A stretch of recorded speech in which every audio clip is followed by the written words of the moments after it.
long white tulle ball gown. Security actually thought she had the wrong address and didn't let her in. This was actually something I didn't plan, but the pleasure of seeing my mother fuming by the gate while other guests were let in was delicious. Secondly, compared to the embroidered silks and sleek satins of Indian clothes, my mother's ball gown honestly looked frumpy.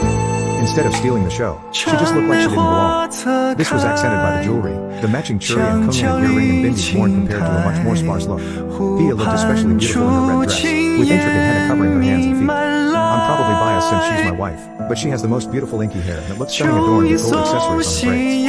Indian brides also wear something called a mata patty which looks like a crown. It definitely made her look like a princess. I actually forgot about my parents, and my insecurity, and pretty much the rest of the universe because I couldn't stop staring at her.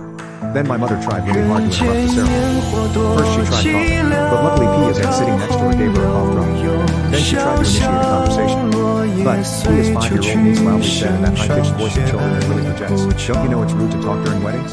I'm 5 and I know that. I later learned that she had been coached to respond this way by my mother-in-law, terrifying sister-in-law. The third time she tried to interrupt, Pia's cousin jumped and loudly whispered that the food didn't seem to agree with my mother and she needed to go to the bathroom immediately. She then basically pushed her away.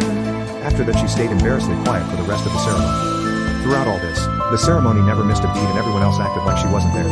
In the after-party, the difference between my mother and everyone else was unpleasantly accented by her ignorance of Bollywood and Tollywood dance skills. So she tried to refocus attention through conversation. She turned to my mother-in-law and started to complain about how hard it was to raise me. My mother-in-law responded, "However difficult children are, they bring 10 times as much happiness just by growing.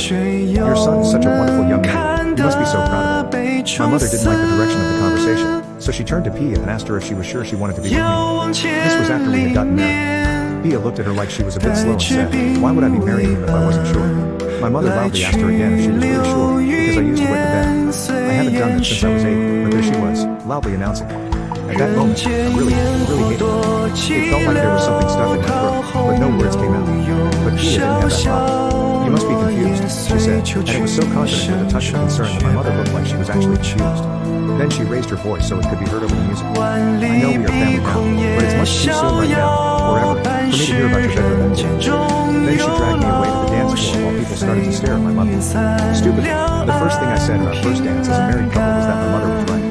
But because I am the luckiest man alive, he just squeezed my hand and told me it happens when children are put under stress and it wasn't my fault. That was pretty much the end of the problem. I enjoyed the rest of my wedding dancing, eating food and talking to people and now my wonderful family. By the end of the day, my mother looked incredibly constipated, but she hadn't managed to ruin everything. I felt so relieved when I said goodbye, like a weight had just slipped off my feet and my knees felt weak. It was the first time in my life that she hadn't taken over something that was supposed to be about me. After that day I haven't had any more sudden invasive memories of the past. I feel so incredibly lucky to have married this girl.